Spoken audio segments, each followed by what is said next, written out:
Dave, you were so picking up when you decided to use me as an example of my higher selves.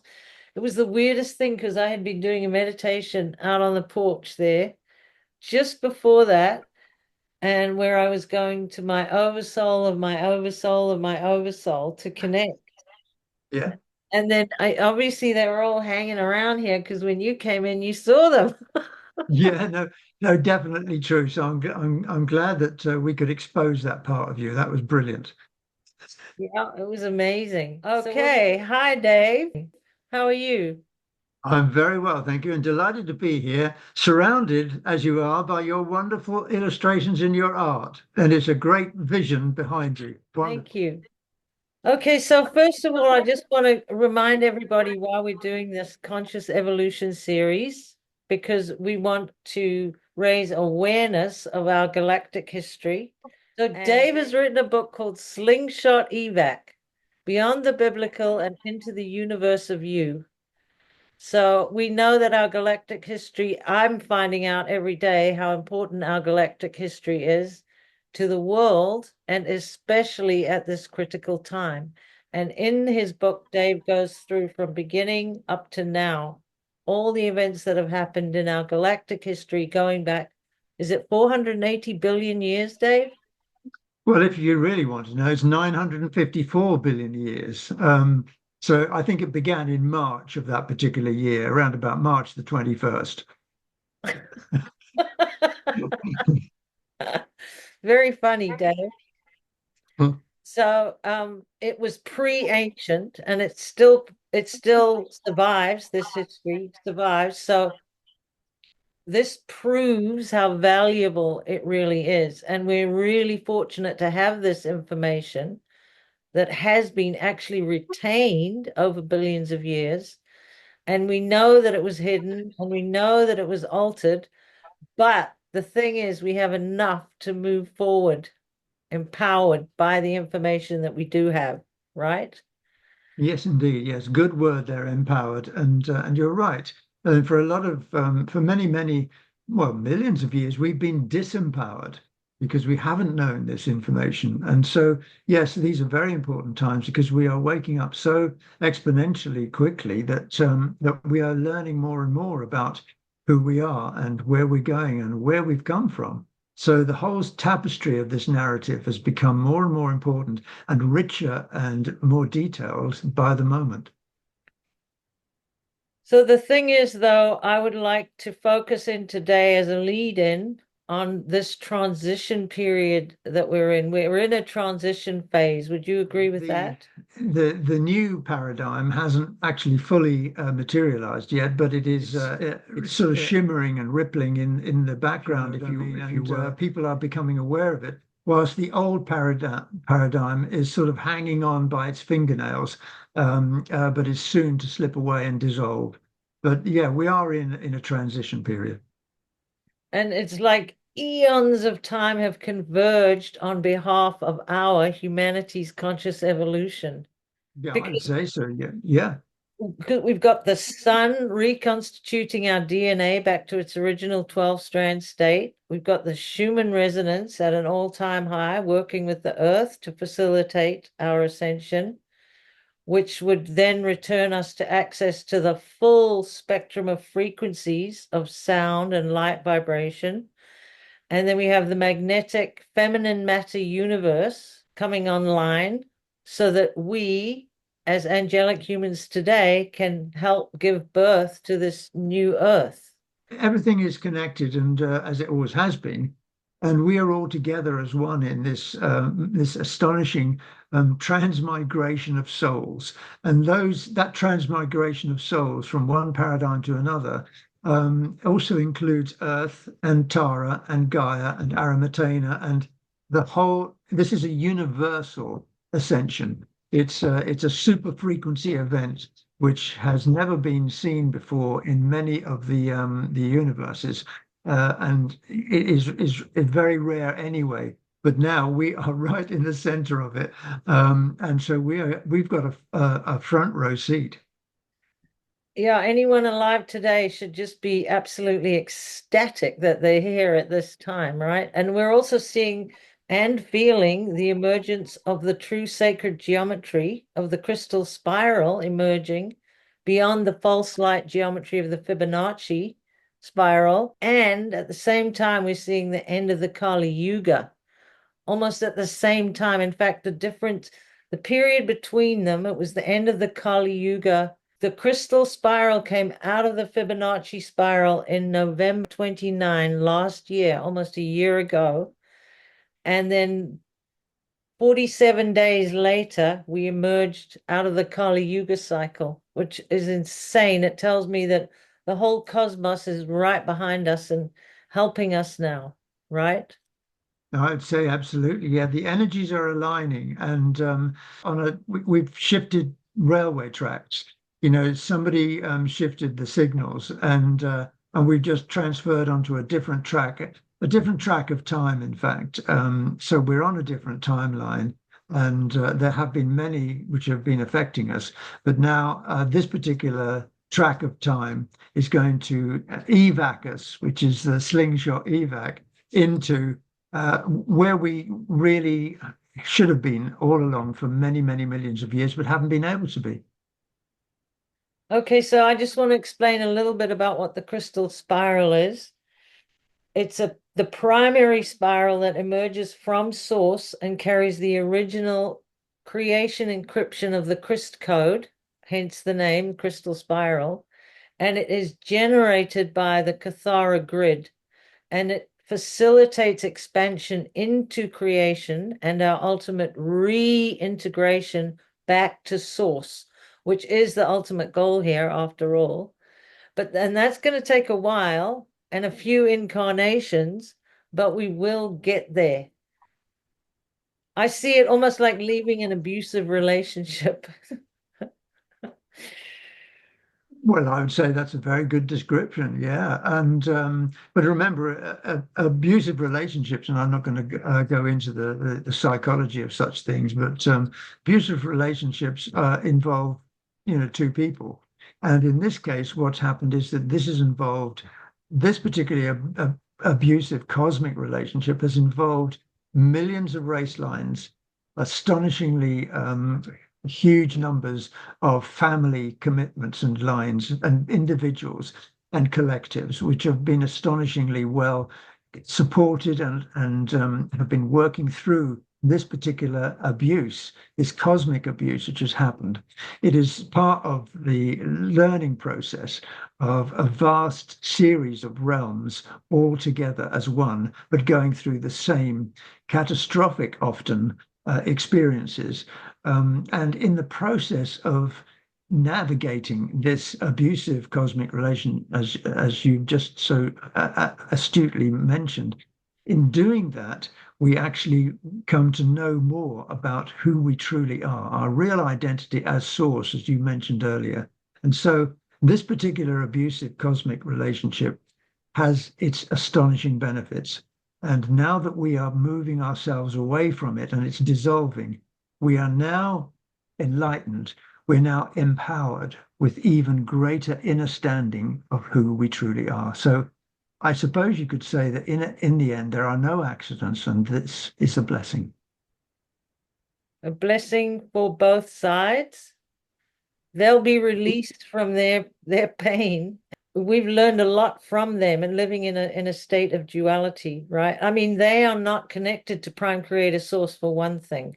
No, but they made that choice. They made a choice to dissociate themselves, to cut themselves off from that, and indeed to go one stage further, and that was to manifest their own prime creator, their own source mechanism of energy, so that they would create the universes and become the prime creator. And that too has been a part of this astounding narrative.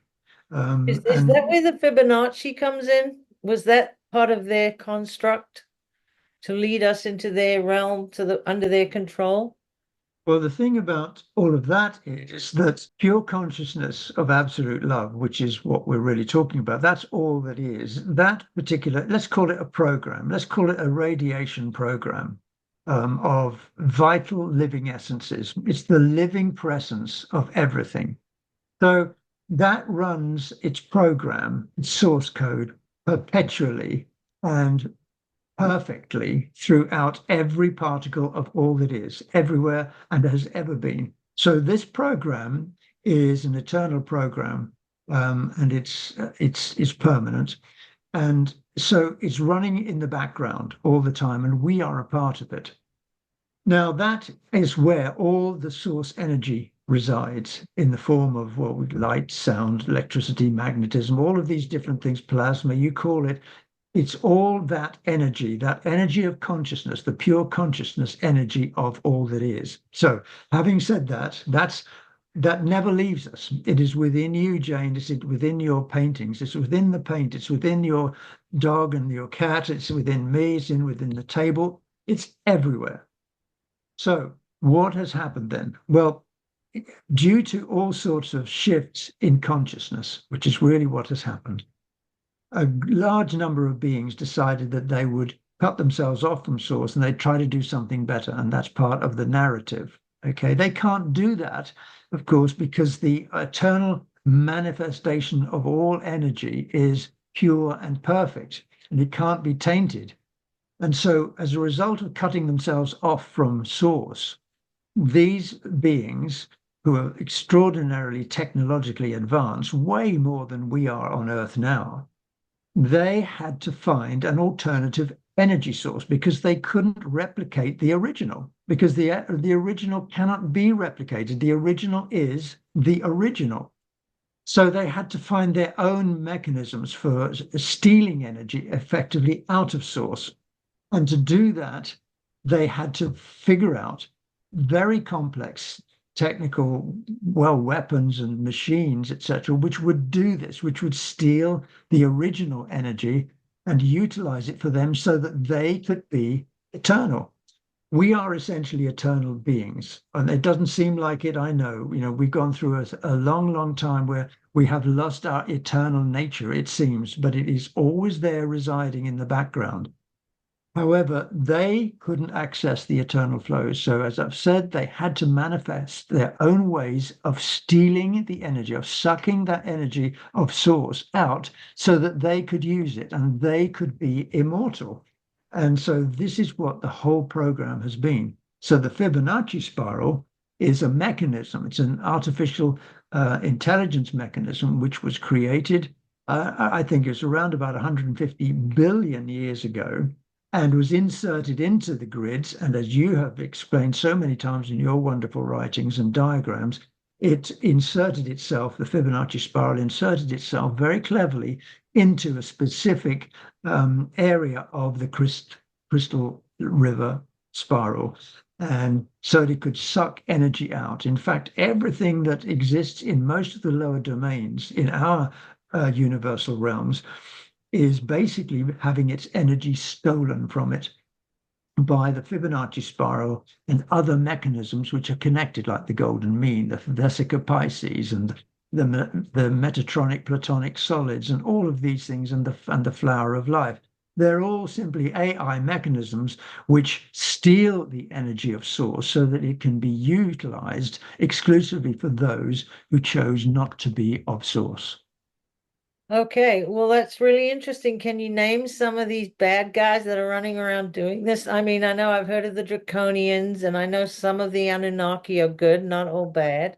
There's the Dracos and the Zetas, and my favorite is the bipedal dolphins. I hope they're not one of them.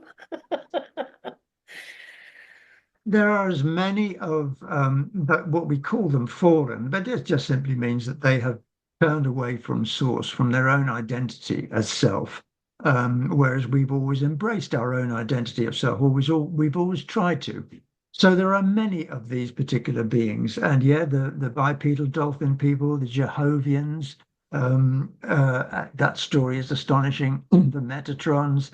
Then you've got the Samjasi Anunnaki, you've got the Toth Enki Anunnaki, you've got the Odedicrons, who are essentially snake people, you've got the Omicrons, dragon moths, you've got the Draconians, as you mentioned, the Dracos, who actually were born with some angelic DNA, with some human DNA, and can live on Earth quite happily. They're underground at the moment, and that's another group. And then you've got, of course, the real big players. There are some astonishingly powerful players in this game, which we rarely hear about. That's the Thetans. Thetans invaded Earth 75 million years ago and had a look around and did a few things. And then you've got the Shantar El, who are spider people, and they're not very nice. And then you've got another big player called the Fatali, which is the Wijatat, and they are the cousins of the Alhambra manta ray beings. And they are astonishingly powerful beings of fallen nature. So there are so many of them that have been out there, and they're not just residing in our universal realms. They're in other matrices, in other Akasha universes, because everything is actually in the same place and time. That sounds incredibly insane, but everything is going on in the same place and time, except, of course, because of the angle of rotation of particle spin of our particles, Jane, we can't see all these other dimensional places, but they're all spinning around beside us.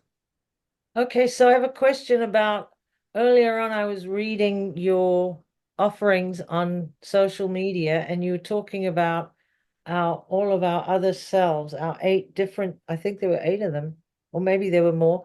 But are those eternal? Are those our eternal selves residing on in other dimensions? Yes, well, everything is eternal, of course, in the end, in its consciousness reality. Everything is eternal. It's just that some choose not to believe that they're eternal, and so they create a holographic reality in which they are not eternal, and they do the things that they do. But all of your, let's talk about you then.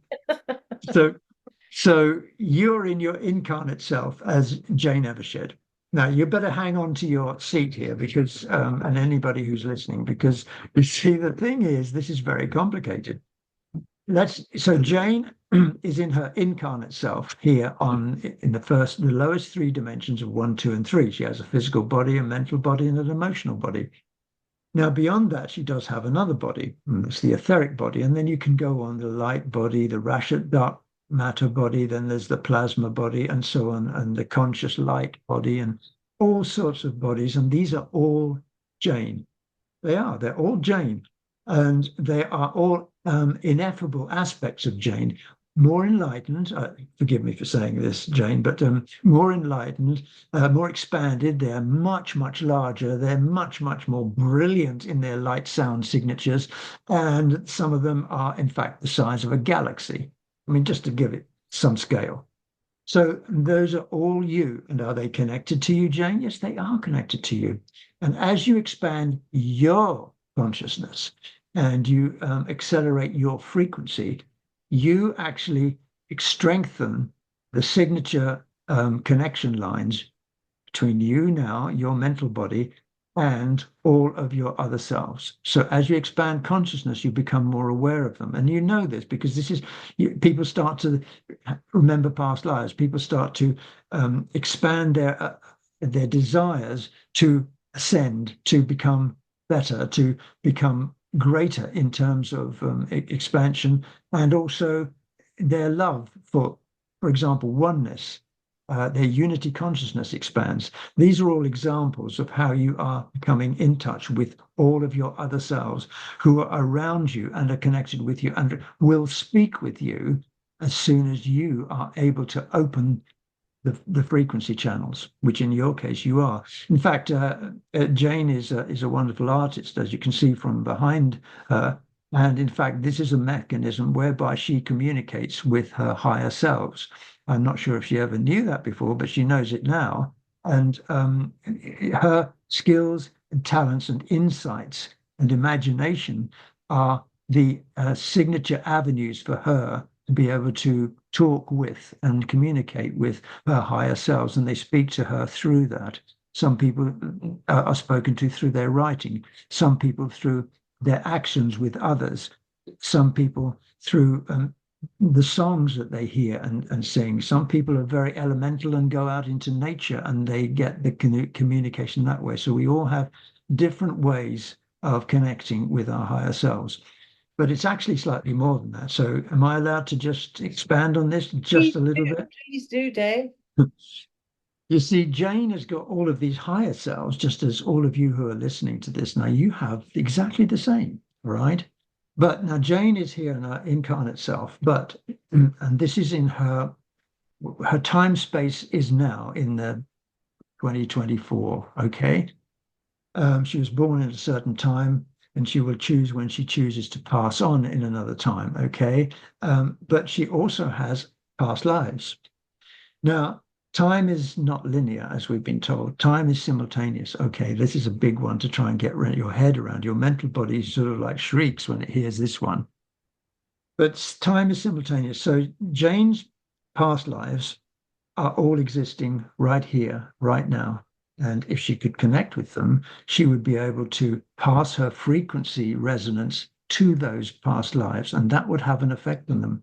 So if, for example, if Jane expands her consciousness and her ability to love everything, and I know she's doing that, this has a direct effect in frequency resonance with all of her past lives. So all of her past lives will expand their frequencies through the tether line that she has with all of them. I don't have a tether line with her past lives because that's hers, and I have mine with mine, and mine happening exactly the same. And those people who are listening now, that's happening with you. And you can shift the dynamics of even behavior of your past lives through how you act now. Your power is in this now moment. So how many past lives has Jane got? Do I think? But I don't know how many past lives she's got, but I can tell you that she has definitely got 863 of her other selves moving back 800,000 years. She also has 864 in her parallel universe, because we all have parallels, and there is a parallel self and there is a parallel universe. So the antiparticle universe is our parallel universe. It's electric. We're in the particle universe, which is magnetic, which is feminine, but our antiparticle universe is masculine, and it has 864 of Jane's antiparticle selves. So Jane, if you want to know, is accompanied by 1,727 of other selves in an incarnate lower domain world, such as we live in. And they're all part of her. And they are all part of her 8 higher dimensional aspects of self. The final step for all of Jane, everything that Jane is and has ever been, final step is for her to reassume herself as God Source, because she began as God Source, she is God Source, that never changes, but she downstepped herself to become here, and now she is Jane Evershed in 2024, and accompanied by all of these other selves who are all learning from her, because they are using her as the channel to be able to reassess, reassume her true identity. So how about that for a story? Well, you know what it explains? It explains how we get to be as big as the whole universe with all those cells floating around. So, Yes. how is this connected to our assured glorious future? Is it because it puts us closer to our ascension when we know this information? Well, yes. I mean, if you're ignorant totally about your past, all right, you really can't. You have to learn your lessons as you go through them moment by moment, and this can take an awful long time. If you are aware of, like for example, the details I've just told you, and it sort of helps you to understand your pathway. We have a heroic pathway, the heroic pathway of joy, the destiny of joy, because we never really leave the pure consciousness radiation fields of absolute love. We are always there. And in fact, your encryption, Jane, is right in the heart of all that is. It's just that you downstepped yourself in various frequency fields so that you could expand and learn all different things that you are doing and you have been doing. It's just that this has lasted much longer than anybody ever expected. It's never meant to be this long or this arduous or this, shall we say, cataclysmic. But because of this, you are a much more expanded incarnate being than you could have been before. All right. And so now what's happening is that you are reassembling all of yourselves and all the things that you've remembered and learned and the expansion that you've had, which is huge, and you are taking it back with you to where you have never left, which is God source. Okay, so That's did you find out all this information from the CDT plates? And I want to add to that and say that was the plan for our ascension as human beings initiated as long as 450, 900 billion years ago? Was it always set in stone that this would happen? that's a very clever question and a very difficult one to answer. There is Erwin Laszlo and Stephen Hawking said that when the Big Bang took place, whether there was a Big Bang or not, but when the Big Bang took place, it was a singular moment where everything that ever was and everything that ever could be was already known. Now, that is a fascinating concept. And I'm using it here because from what you just said, was all of this that we're going through, was that meant or was it not meant? Some would say that everything is already known and this was expected.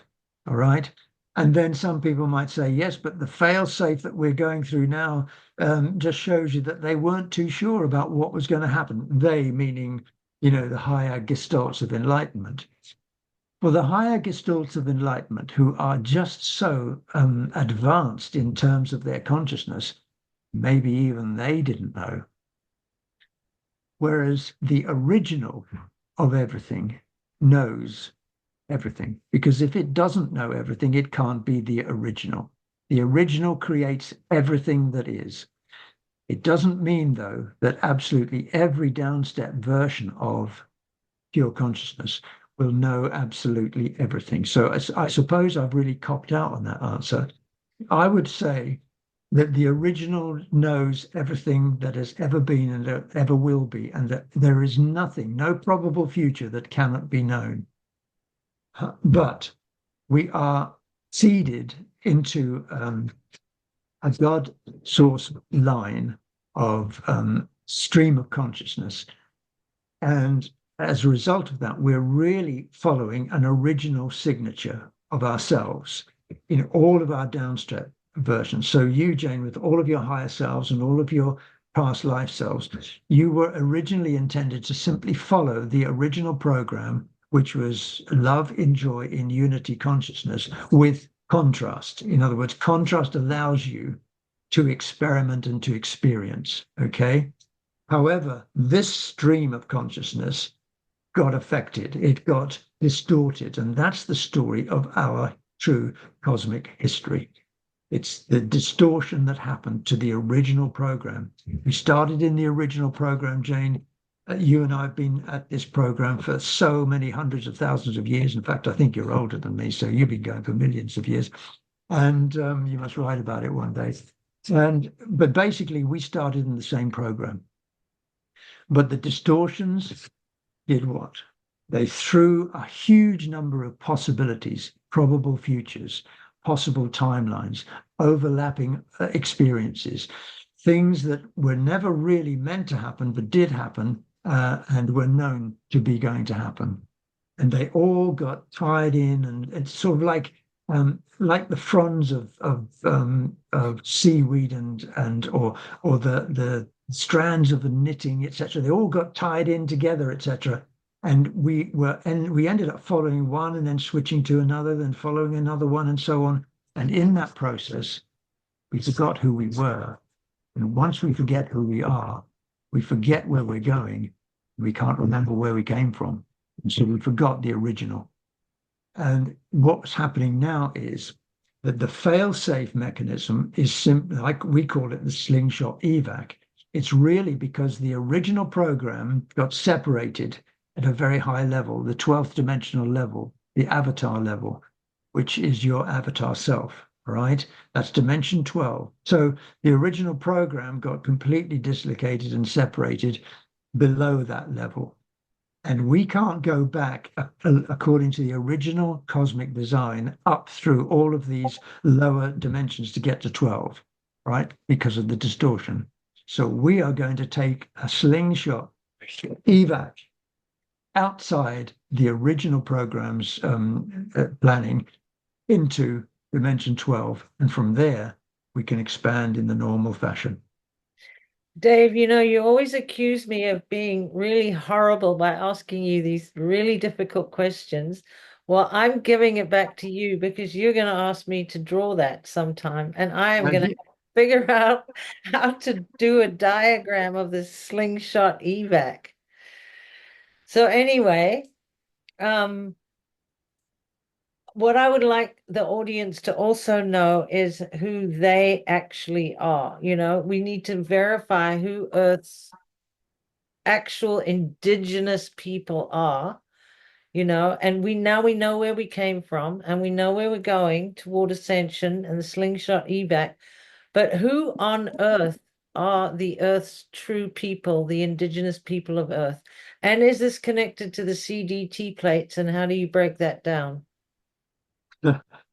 you're really asking for trouble because these questions are so difficult. I'm going to ask you to do that very, very difficult diagram eventually. But okay, well, actually, the thing is, we're all indigenous. Okay, I'm not going to include clones in that, and certain species from other dimensions who are wandering around on the streets of Earth as they are. I'm not going to include them because I can't connect with them. I don't know enough details. But all of the human beings who are on Earth now are all indigenous. I'm indigenous. And in many of my lifetimes, I have been an indigenous native. I've been a Native American. I've been a Jew 4 times, I think. I've been an Inuit. I've been a Chinese person. I've been oh cracky, look, we've all been everything. We're all the indigenous people, you know. The distortions were very clever in they got us to separate ourselves and turn us against each other so that we think, this is, for example, I think you very wonderfully wrote about how, you know, we're encouraged to say sorry for all of the horrible things that we've done to Indigenous people. But in fact, in past lives, we were those Indigenous people, and those horrible things have happened to us. We've been there. We're together with you as one. We know about all of this. We are all indigenous people. So we are all one with the Native Americans, with the people of South Africa, with the people in the Siberian wastelands, everything. All right. So we must realize that angelic humanity is comprised of all of us. And we've been everywhere. We've been everyone. Okay. And for example, we've been black skin, we've been yellow skin, we've been white skin, we've been brown skin. All of that was a distortion to make us turn against each other. And we know this now, Jane. I never knew it before, but now I know it. I've said, okay, we're all together as one. So how did all of this begin? Well, with regard to angelic humanity, angelic humans were seeded to be guardians, healers, and protectors of the Earth planetary system. But not just here, in many, many universal realms where the distortions were existing. In fact, our prototype was really begun in the Aquarian matrix, which is just, let's say it's miles away from here. And that was 450 billion years ago. All right.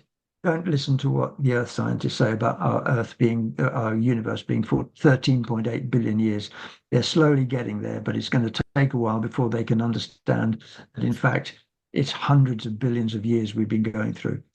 So our prototype began in the Aquarian matrix. That's why we're now in the Aquarius time of the zodiac because we're coming back. We're returning. This is our high performance our performance management process that we're going through. So, how did we get seeded here? And I will refer to the indigenous people and how we got here. 600 million years ago, we were seeded with between 12 and 48 strands of DNA. All right. In fact, we were the most advanced time matrix beings to be seeded with such high frequency DNA, which is basically data processing and construct and data collection, data holding mechanisms. That's what our DNA basically is, and through that we can make sense of all that is, and we indeed can. So we were blessed with this. The fallen angelics, for example, deliberately cut themselves out at the 11 and a half strand so that they couldn't have the 12th strand or anything else after it. So they could no longer be a part of source. They deliberately cut their strands so that they would be separated from source. So you've got some, like Thoth is an 11 strand, an 11.5 strand being, very technologically astoundingly brilliant. And you've also got some who are 2 strand. Now they can be technologically brilliant too, but they're emotionally incapable. All right. And that's why they can't have any unity consciousness. They just don't feel it. They're the hive mind people who focus only on one thing, and that is their survival as a species. So there's all of those. So we were seeded into this 600 million years ago as guardians, protectors, and healers of the planetary system, which was so distorted. Now, a lot of distortions have happened to us, of course, and that's a story for the book. But the situation was that we were seeded onto Earth, and we didn't really arrive properly until about 25, 30 million years ago. And we were seeded into 12 tribes. Now, the 12 tribes were split into 5 cloister groups, and the cloister groups were brown skin, red skin, black skin, yellow skin, white skin. The white skins were Hebrew, right? And then the redskins were Brenau, and the Urantrians were brown skins, and the Uniseti were black skins, and the Melchizedeks, and our whole seed line of consciousness, our stream of consciousness is the Melchizedek line. Those were the 5, the Melchizedeks were yellow skinned. Those are the 5 different colored skins of human angelic beings 25 million years ago. And out of those came 7 root races. Now, the root races were connected to the 5 cloister groups. For example, the Aryans that we hear about so much, the Aryans, Aryans, were connected to the Hebrew, which is the Hebrew. So all Aryans and Hebrews have a strong connection. And then later added to that were the Melchizedeks. So suddenly, in historical terms, you have a group of tribes, Hebrew, Melchizedek, Aryans, who are very, very closely connected. And this has shown itself in history as well. It doesn't mean that the others aren't important. But for example, the Brenau were redskins, and they populated as the America, pre-ancient tribe of the North American continent. All right, they were redskins. And the Urantrians were brownskins, and they came from Lemuria, the continent of Mu. And of course, when everything got shattered and distorted, guess what happens? The Lemurians had to come over to where the redskins were, the Brenau, because the Brenau were of Atlantis. And then the yellowskins got affected around in different parts of it, but they all got mixed and amalgamated. The whole purpose behind all of this, the real program, was that we would incarnate and get all of the codes and all of the expansions of consciousness of all of those tribes in one lifetime over, say, 2,500 years. That got distorted because reincarnation was never meant to be protocol. But it became the protocol because it's the only way eventually that we could manifest all of the DNA strands of all of the tribes, the 12 tribes, 12 DNA strands. You see how it works? You would have to go through all of the tribes existing in all of those tribes to acquire all of the DNA strands.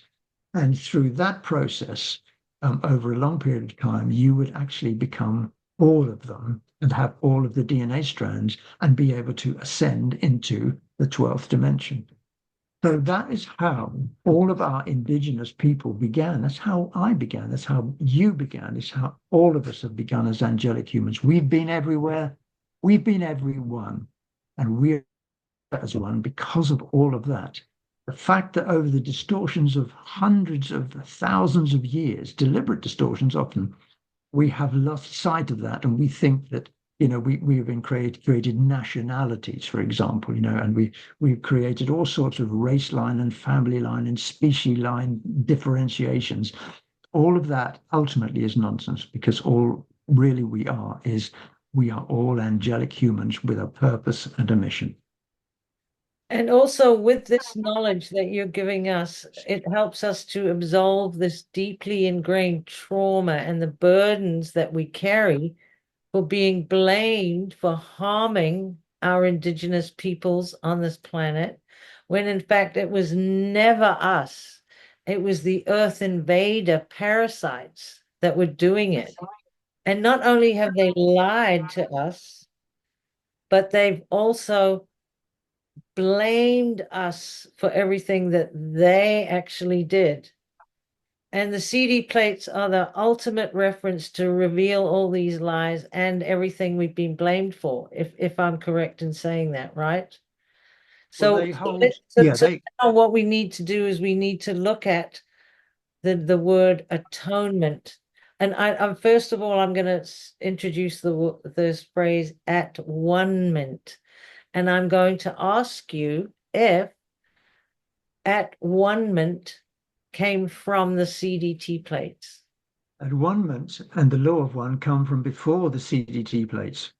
So the C, but the CDT plates were given to us by the Urtite species line of Sirius B as a gift, 250,000 years, 246, well, 250,000 years ago, because we were forgetting all that we've been talking about, Jane.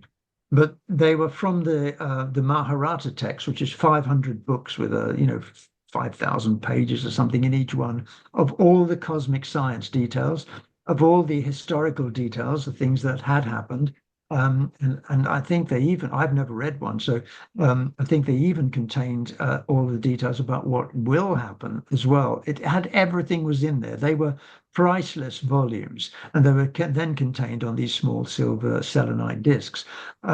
So yes, it predates even the CDT plates, although the CDT plates are, of course, vital to us all. So all of this information has been passed down through the CDT plates to us. So then along comes the Catholic Church and sees this word at one mint and goes, oh, let's have a little fun with that. Let's join it all together so that it says atonement. Then we'll really ram it down their throats how terrible these human angelics are, and we'll really make them feel guilty, and we'll tell them that they must atone for all their sins in order to be redeemed and in order to be saved in some way. And so that is a huge thing that happened on this planet, where atonement, at one-ment, unity consciousness was then shoved into this place where it became all about guilt and sin and the church and being forgiven and all of these things that they put on us. We never were, we're not born sinners. We were never sinners. You look at a baby born into this world, it's a beautiful thing. A baby is not born a sinner. You know what I mean? And when you look at the word atonement or to atone, it actually means to provide reparations made for an injury or a wrongdoing in order to amend the horrors of another's suffering. Then you look at the definition of expiation in the dictionary, because the suffering is also known as expiation. So when we look at expiation in a dictionary, we find suspiciously that it's now an obsolete noun. And I look at this and I go, why is that? And it is because it is described as an act by which the threats of prodigies, for anyone who doesn't know, is like a talented young person. The threats of prodigies were averted, and that means to ward off. So you have these prodigies being warded off, okay, to prevent the occurrence or effects of among the ancient heathen. Now, who is the ancient heathen? The ancient heathen I read as fallen angels.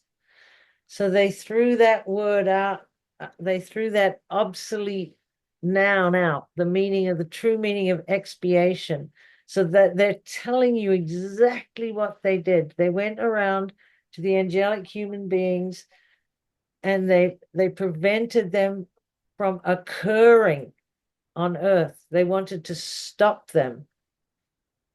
And this happened among the ancient heathen. And there it is, it's right there in our dictionaries, but we don't often look deep enough. So now the dilemma of the use of the word atonement, it's really highly problematical today because, as I said earlier, our galactic history reveals to us that everything we have been blamed for is a lie. So this is why we haven't been taught our galactic in history or science in school. And it's also why Dave's book is so damn important, because we angelic humans are one group on Earth, and it doesn't matter about our skin tone. And our enemies are this motley crew that fell from heaven to earth to steal our remarkable DNA, because they did change their mind and they wanted to get back to God's source, didn't they, Dave? Yeah. And in doing that, they, as the victimizers, ended up raping our women and killing the husbands, the sires of our race. They pillaged and destroyed and traumatized millions of us angelic humans as a group, as the 12 tribes, the 12 original tribes. So we now we know we were once long ago in at one-ment. And so for the fallen angelics to secure their position to feed off us for as long as we unwittingly agreed, then they introduced this disparity model, which would you say it's unrivaled in the cosmos? But it's unrivaled in terms of diabolical cleverness. Yeah, I mean it's diabolically clever. I mean they've used their intelligence. They don't have a lot of creativity, but they've used their intelligence to very diabolically shift and distort the natural protocols that exist in the cosmic design. They've done it amazingly well, so well that even the real creative beings, that's the angelic humans, with an open heart and an open mind, even we couldn't see it. I mean, what you've just explained there about the vocabulary there is wonderful, and it was available to us, was available to me, decades ago, and I was teaching in schools and I didn't know it, and I was actually teaching that I didn't Yeah. know it. So what you've just done there is a brilliant discourse on the power of shifting dialogue and narrative and language, so that we would be very, very cleverly drawn into a reality which is not real in itself at all. They actually got us, the angelic humans, to see each other in extreme unlikeness. And it to the degree of an unlikeness so great that it even rendered comparison impossible. This is how good they were at what they were doing. They were so Yeah. successful in this, and they've come perilously close to taking over the entire human angelic realm. But here we are, and we're still standing and we're going forward. We've got our CD tapes, we've got our knowledge to move from. And and they wrought all this on us. This one, I would say it's one Earth tribe in the singular. I would say those 12 Earth tribes are really one large tribe. Would you agree with that? I would say so. Yeah, yeah, absolutely. We are all together as one. Um, and the things you've been talking there are very, very accurate, very true, and very much needed in these times now, Jane. The thing about angelic humans is that we have an open heart and an open mind, and we're very creative, and we have an instinct for love. And this is what you only have to talk to somebody, and you can tell if they've got an instinct for love, they're an angelic human. And so you might say, well, I know some nasty people, they've got an instinct for love, they love their dog.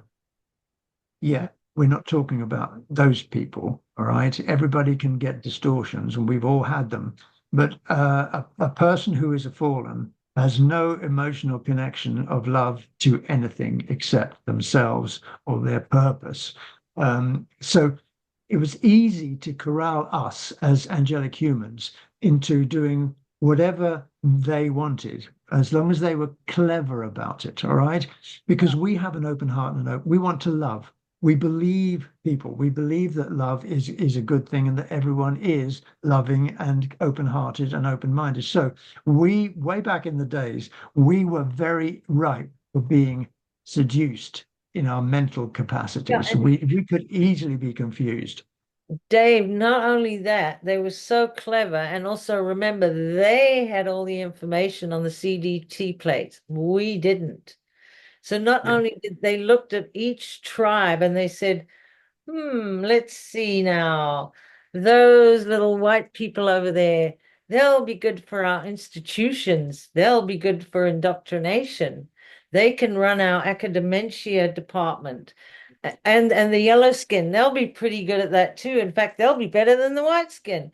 And then they'll look at the Native American peoples and the indigenous peoples who are close to the earth, and they'll say, they will never be changed. We cannot change them. They live so close to the earth and they're so spiritual. We will never be able to change them. Let's just get in our boats and go out and just kill all those people. They're unredeemable and they'll never come into our church. They know who we are. They're totally connected to cosmic wisdom and they passed us through all of the. And so we've all been treated badly, really. On you and I, maybe we were corralled to go into the school, into the institutions if we were white. I didn't this time around. I don't want anything to do with them. I don't think you do either. But that's what happened. They took each tribe and they pointed them in a certain direction, and if they couldn't change them, they just killed them. Absolutely. Yeah, no, you're perfectly correct on that. So it's been a long and winding road, Jane, in coming to terms with awakening. Waking up is hard to do, and especially when you've been entrained to think in certain ways. And you've done some wonderful writing work on things like universities, etc., which were mechanisms for entraining specific lines of thought so that you would eliminate the emotional connection between your mental body, your emotional body. And so you would have a mind which was easily manipulated, even if you're very, very intelligent and clever. And this is what, as you've often told, this is what we have found, Tavistock Institute, etc. All the scientists, they're all very, very early picked up with all their brilliance and they're entrained to follow certain lines of interest and education. And the way I see it, Dave, is this degree that they give you.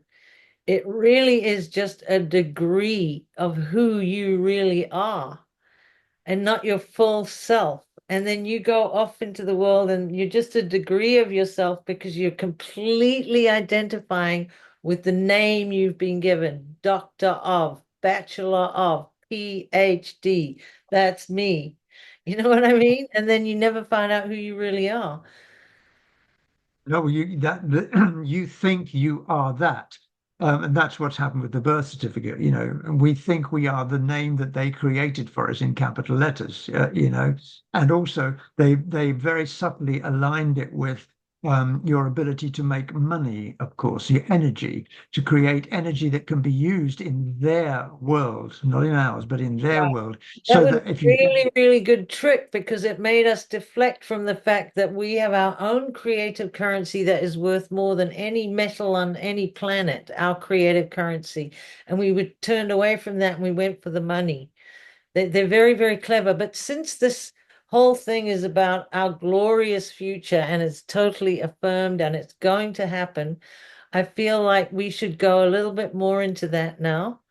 And I okay, was reading your piece today that you put out on your Facebook page, and you described Ascension exactly as it happens, and it was amazing.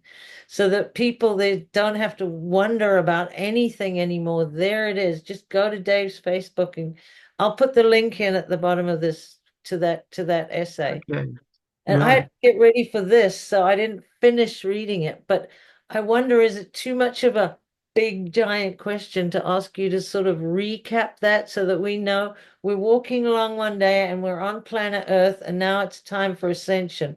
What happens? Well, you can't get out of these realms without the frequency resonance. And the frequency resonance is, of course, connected to your ability to connect in love with everything that is around you, because everything that is around you, Jane, is actually you. You are the universe. And we often talk about that. And so you can't simply ascend into different realms of frequency of consciousness just by saying, "Oh, I'm going to sit here and just meditate for a couple of hours," and I'm going to sing to a tree. It really has to be within your own frequency fields. You have to feel the expansion of the universe within your own self, and it sounds very difficult to do, but a lot of the Eastern mystics tried very hard to get us to understand this detachment from the world, without forgetting that you are in the world. It gets very complicated, but ascension depends on the acquisition of frequency and the frequencies that are all around you, and these are transposed and transformed into your frequency fields through your DNA. So when we had our DNA trashed, as it was, junk DNA we've heard about, etc., it was just simply DNA. Our 12 strands were disassembled. But what's happened now is we have slowly, over the last 30 years, some of us more, but many of us in the last 30 years have really expanded our consciousness. That we have been slowly reassembling our DNA strands, all right, through this connection that we have of knowing that we are part of everything that is. So the law of one, the at one-ment aspect is so critical here. And then what's happened is that the flows of the universal source of the original have been pouring into us now. And as that happens, it reassembles and then reactivates our DNA strands. So many of us are actually got 6 or 7 assembled DNA strands and are busy activating them. And you're getting some people, well, we've all been upgraded. So many of us now are 24 strands, 36, and some even have 48 strands of DNA. The amount of cosmic design data that is contained within those strands is, well, I would use the word astronomical, but that's too small. It is just vast. So if you have 48 strands, you have the data of the cosmic divine principles within you. And so as you activate them, then you are just simply going to be able to ascend whenever you like to wherever you like. But you can't just do it like that. You can't have 48 strands placed within your genome and then say, "Oh, tomorrow morning at 9, you're going to ascend because they're all going to activate at the same time." Well, that would absolutely blow your frequency fields. And in fact, would blow the frequency fields of the grids of Earth and all of her planets too, because the data radiation sequence of a frequency of that is absolutely immense. So You have to be ready for it. So you have to do it slowly over a period of time. All right. So, I mean, I'm not predicting what you've got, Jane, but you're a very advanced genomic angelic being. So you have a lot of strands which are assembled and you're busy activating them and you are controlling the activation. Some people say, well, we're already in the fifth dimension. Well, is that right? Well, in that case, then you can obviously disappear from here if you wish and just appear in the fifth dimension because the fifth dimension is not here in the 3D frequency fields, all right? What happens is the energies of the fifth dimension are slowly filtering into here, but they won't manifest until you can actually make a decision. So you have intent. So the feminine magnetic aspect of you is the intent. What do you intend? And the masculine electrical aspect of you is your expression. When you align the intent with the expression, masculine, feminine, so it's aligned, then you can start to make decisions about how your five or six or seventh strand assembled DNA may actually activate and help you to ascend. But not everybody's ready. So if you're still here, you haven't made the decision. You may be able to ascend at any moment, just like the click of the fingers. But if you're still here, we're talking here, Jane, because we have decided not to access the fifth, sixth, seventh, or eighth dimensions. We are staying here for a reason.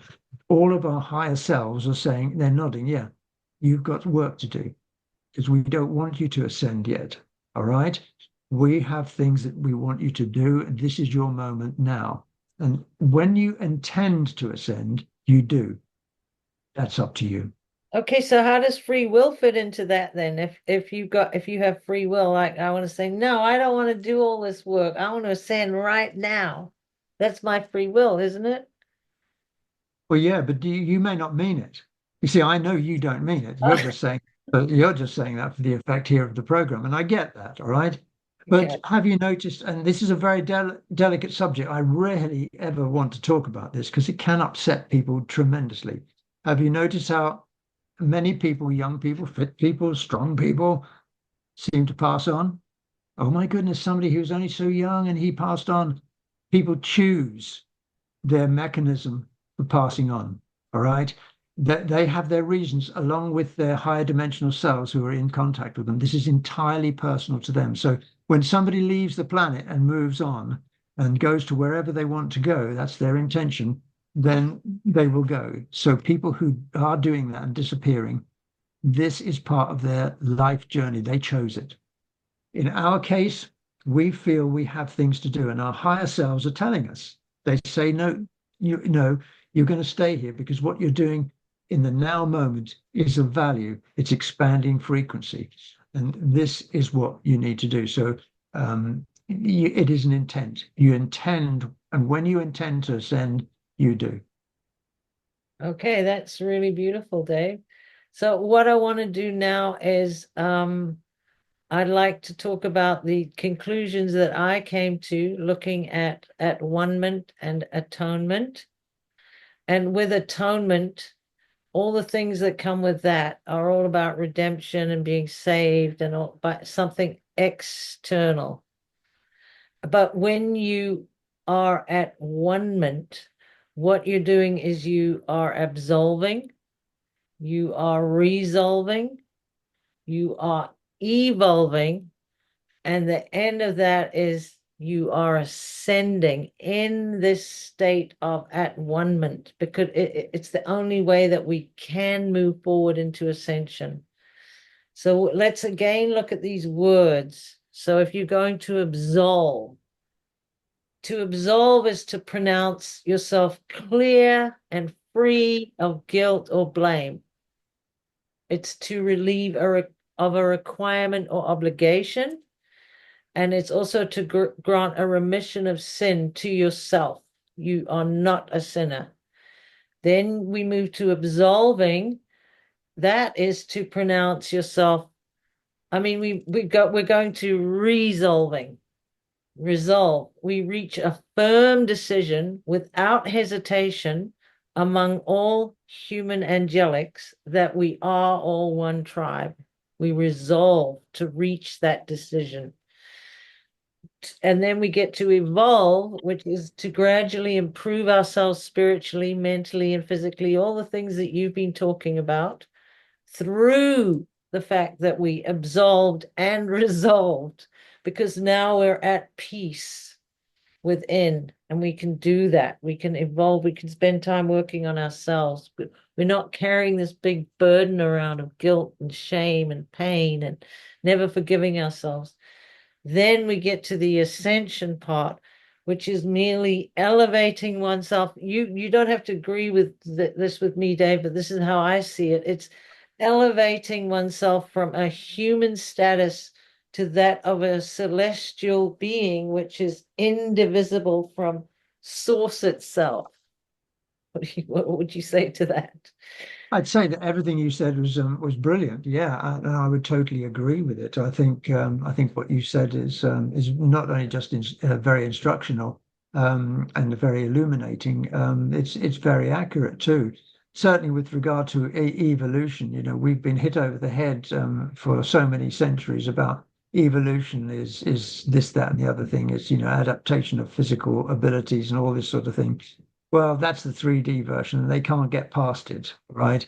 So you just have to ignore that because the real evolution is biospiritual, because we are all of these selves that we've been talking about, and we are trying to elevate our incarnate particle base into those higher realms of expression and intention.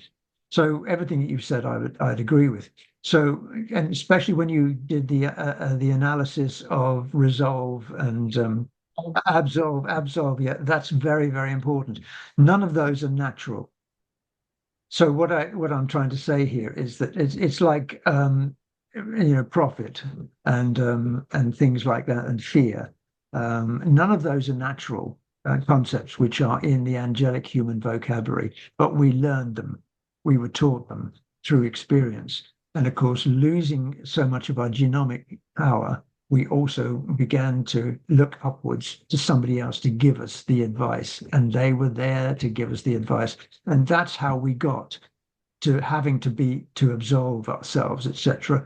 Because, and I talk for myself here, I spent a lot of my time, you know, carrying a lot of guilt, a lot of shame, you know, that wasn't right. I was wrong here. I was sinful there. And our religions have helped us to do that. All right. They stepped right in and said, you are not a nice boy, are you? And all of this BS. So consequently, we were carrying around things that were not natural at all to us. So the biospiritual evolution became impossible. We couldn't connect with it. All right. That's why if you'd said, you know, 20 years ago to somebody about biospiritual evolution, how's your biospiritual evolution going then, John? And they looked at you and said, oh, you're some kind of a nut, mate, because they couldn't connect the two. Now you ask about biospiritual evolution, you talk about frequency, you talk about DNA, and people start nodding. Oh, yeah. Oh, well, that's in my DNA. Yeah. You know, being a positive person, that's in my DNA. That's how people are expanding, etc. So what you've just been explaining there is absolutely pivotal and brilliantly put, because it's all part of the same thing. So I just wanted to say, I think that what you said there was excellent because they all come together. You know, the unnatural things we've been told we are sinful, etc., with the biospiritual evolution, which is the cosmic design principle for us all. And of course, the big kicker. Sorry, but I just want to say the big kicker was, you know, when the Catholic Church and said that, you know, that God's Son died on the cross for us, for our sins, and He did that for us. Oh my goodness, that was in an immense moment in the psyche of angelic humanity. Yeah, that was. And they've been carrying it forward and carrying it forward. And I've Yeah, just recently, I'm writing right now about how particularly religion and obviously the lies of our history and the medical system together have created us a forgetting we're medicated, we're psychically medicated so heavily, and we want to remember again. And this is why we don't have unity consciousness or at one-ment today, because of all this feeding of this religious dogma and this medical stuff we think is going to save our lives. And it's all about fear, fear, fear, fear.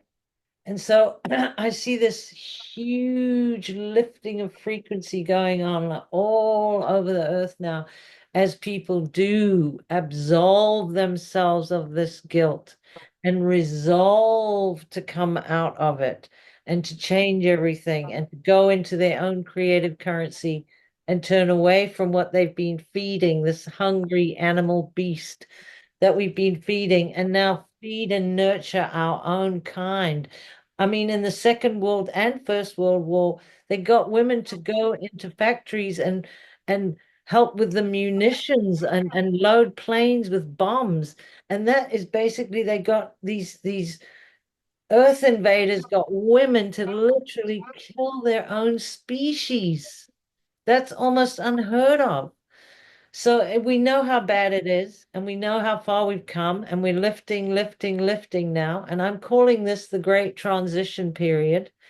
And the next time we get together, I think I would just love to talk about some coding and methodologies that we can implement into the world today to move forward using the Christ code symbologies and the science that we find in Kelontics, the conscious spiritual sciences that we find there, using them as our model going forward. Because now we've hit on an absolute gold mine treasury of information that is going to help us to build really what we want for the angelic humans.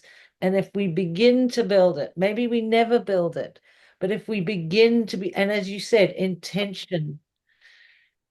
So we start forming these new systems that are not all about CEOs and the whole system that we've got here that's just a corporatocracy gone mad.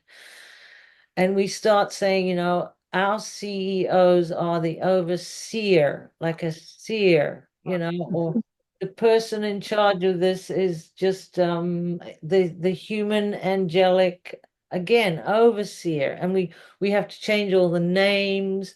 We have to have a whole new structure for people who come together. We can't build it on the old structures because they're hierarchical, and we have to have equanimity, so many things like that. So that's what you can look forward to, everybody who's listening. And then I just want to say, what would you like to leave people? What would you like to leave them with, Dave, in this great transition and the certainty of our glorious future? Two things really. The two things that really matter as far as I can see them. This is my angle of vision anyway, and has been for a long time. And that is, you've got to believe that you are unique. You're uniquely you, and you are the universe. And you are the universe in your own unique way. And you are vital to all of us and to everything and to every single particle that exists here in every realm. So we are all in this together.